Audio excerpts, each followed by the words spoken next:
Sa yung mga nag-ano sa mga Duterte, yung mga political analyst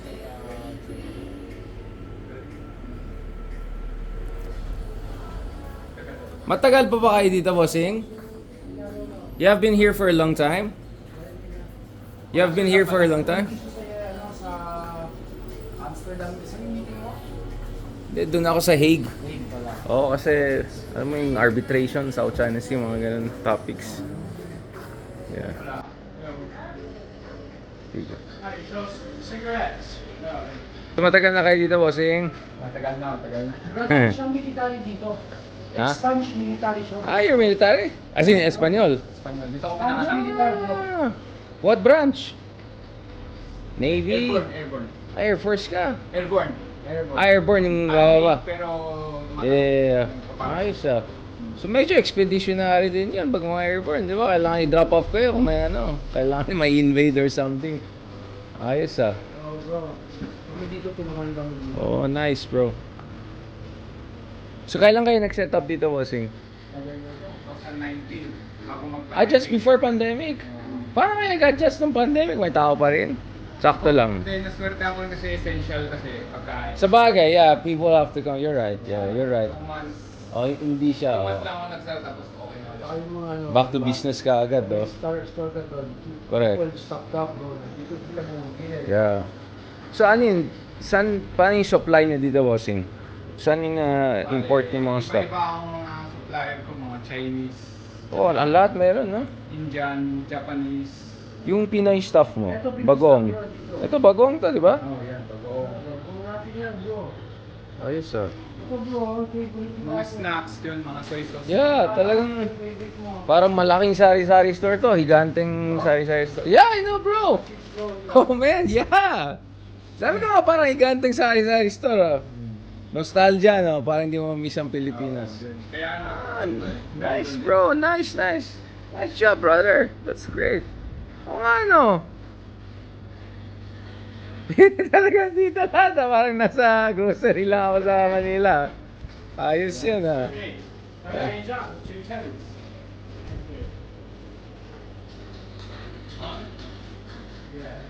Tapos sa harap namin, bro. China store naman. Yeah, naman. Ito. Parang sa Baguio tayo ng 555. Ayos, ah. Ayos, brother, ah. Oh, gyoza pa, oh. Pansit Canton, no? I know. Oo nga, no? Pansin nga, stick, brother. Stick.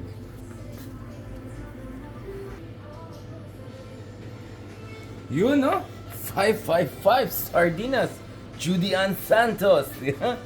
Bro, di ba sabi ni Lola nung ikaw yung Judy Ann Santos na ano namin? Yung ano? Bakit ako yung Ikaw na yung sikat sa amin na ano? Judy Ann Santos. Ayos ah, bati Milo, brother. Siyempre. Yun, no? May matcha latte pa. Diba? Oh, di ba? Back home. Oh, pakita mo yung dito. Ang bagong. Oh, ito na talaga guys, ito na. Para sa bayan. Oh, di ba? Social Euro mga bagong dito. Very imported. Very international. Bro, itatag kita pag pinost niya. Yeah. Ayusin pa namin. Mamaya kuha tayo ng picture pang thumbnail. Para papagawa ko. Pakita ko sa inyo ginagawa ko sa kanila. Hindi kasi Paring mostly sari. political yung mga pinapost ko. But ngayon, I'm just trying to diversify. Kasi I travel a lot for work eh. Yeah, tituro ako sa UP, University of Philippines. I go around, I write mostly politics kasi issue foreign policy, US, China. But now I'm thinking magda-diversify ako. So nung nasa Auckland ako, New Zealand ako. Dapat sa Amerika ka pumunta ngayon. Hindi, back and forth ako sa US. I was in South Carolina, Georgia, Stanford, Alam mo ba Berkeley, nangyari to? Washington. Yeah, back and forth. Yung kay Trump. Yeah, live. I posted, tweeted about that. Yeah. Yeah, grabe. These are crazy. So I'll go back probably before elections in November. Back and forth ako dito. Pero ito ngayon, we're trying to diversify. Ang gusto ko kasi dito, bro, yung parating namin pinag-usapan ni Marco na, you know, you find Filipinos everywhere, but what we need is yung, entrepreneurs. Filipino na tayong proud ng good job. Sinabi ko sa Siya, kanya, no. Kaya, tayo binawasan mga ni Paro.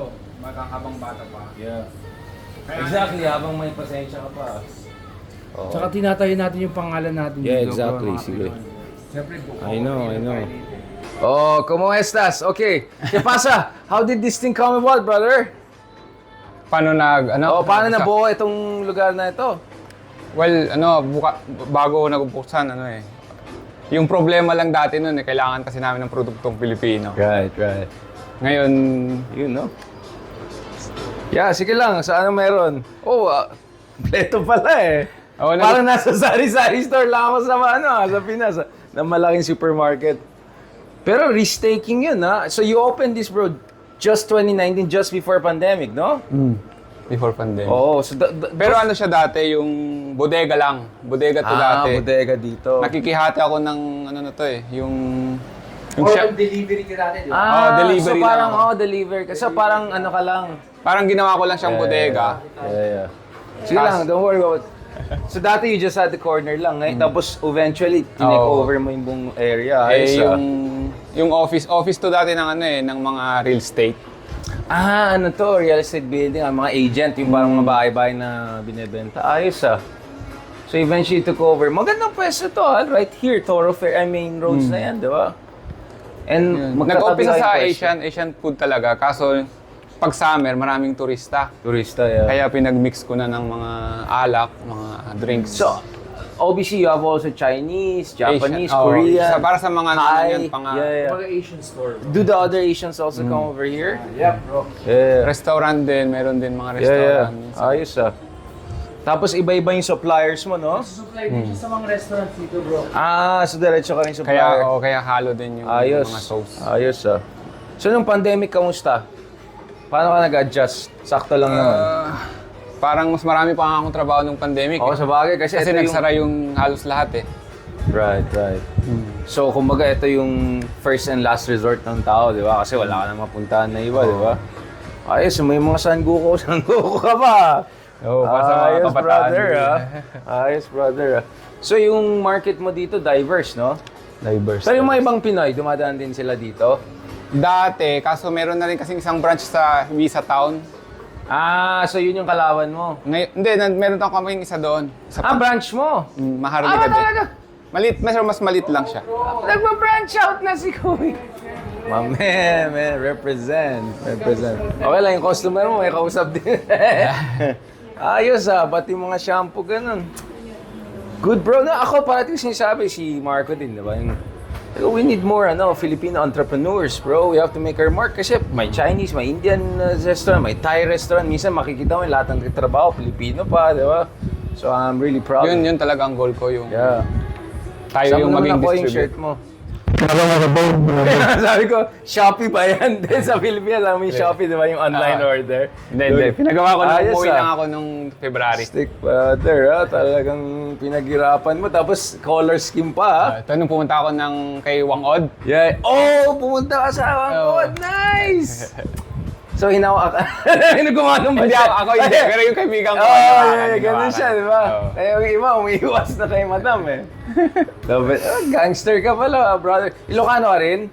Ilocano yung mother ko. Ilocano yung mother mo. Kami taga Baguio kami So, Cordillera region. Baguio. Ano yung customer mo? Baka may gusto.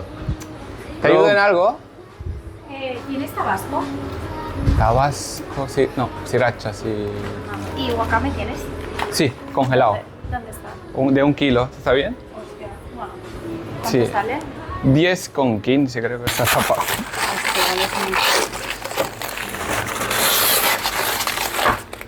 Lo puedes cortar así si quieres. Igual es mucho. No tienes que no sea congelado. No, sería... Vale, Gracias, Rey. gracias, hasta luego. Congrats, brother. Good job. Thank you, Dun sir. sa mga, may mensahe ka ba? Anong pangalan mo, boss? And saan anong area na to? At saka anong mensahe mo sa ibang Filipino na gusto gumawa ng business? First of all, anong pangalan niyo ulit? Samuel, Sami. Sir Sammy. Okay, Sir Sammy. Anong mensahe mo dun sa mga iba siguro na Pinoy nag-iisip din? Kasi yung mga followers natin all around the world na Pinoy, di ba? Yung mga nagpaplanong mag-business, wag nang iplano.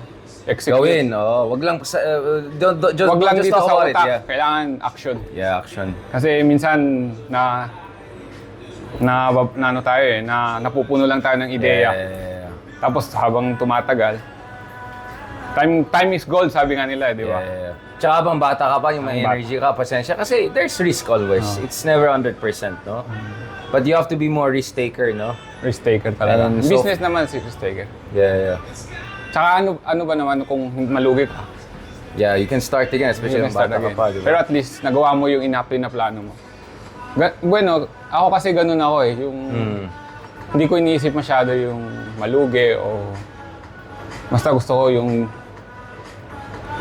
yung plano ko, yung gagawin ko, gagawin ko talaga. I-execute mo yung Oo. plan mo, no?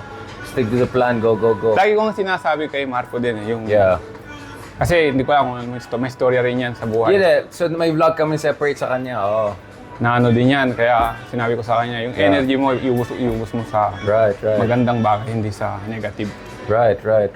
Everyone has ups and downs and syempre dami rin temptation dito. Ibiza to pare, di ba? Dito lang. So better put your money into some good investments rather than kung ano. Tayo pa na Pilipino, madiskarte tayo. Kaya. Oo, madiskarte. Greedy. We're greedy people. Minsan lang may problema yung mga Pilipino. Isa yung hindi risk taker. Yeah. Tingin ko, yun ang problema. Pangalawa yung hindi parang dito ang sinasabi nila kailangan maging pinya. Yeah. Yung pinya kasi, kung makikita mo, isang bunga lang yun. Isang bunga lang yun pero marami siyang Right. Ano, di ba, So yun yung- yung metaphor for ano. Yeah, I see what you sa say. Espanya sa akin, ay kasi ko muna pinya. Sabi nga, Pinya, yeah. maging parang isang pinya. Hindi yung isang umangat tapos hihilain po. Yeah, crab mentality. Yeah, exactly. No, for me, I think it's important na magkatabi kayo mga Pinoy dito. And eventually, hopefully, we'll see more of that, diba? And Pinoy supporting each other, sending a message out.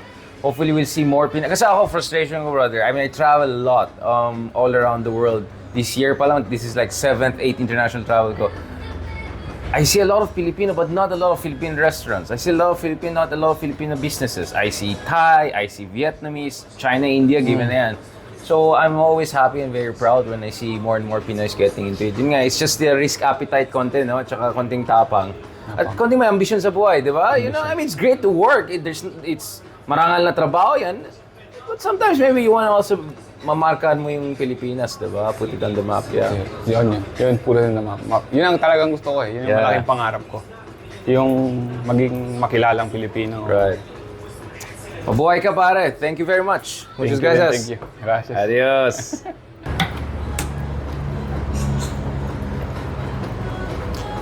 Okay, that's it, guys. Ito naman tayo. Of course, yan. Maharlika naman tayo. Good job.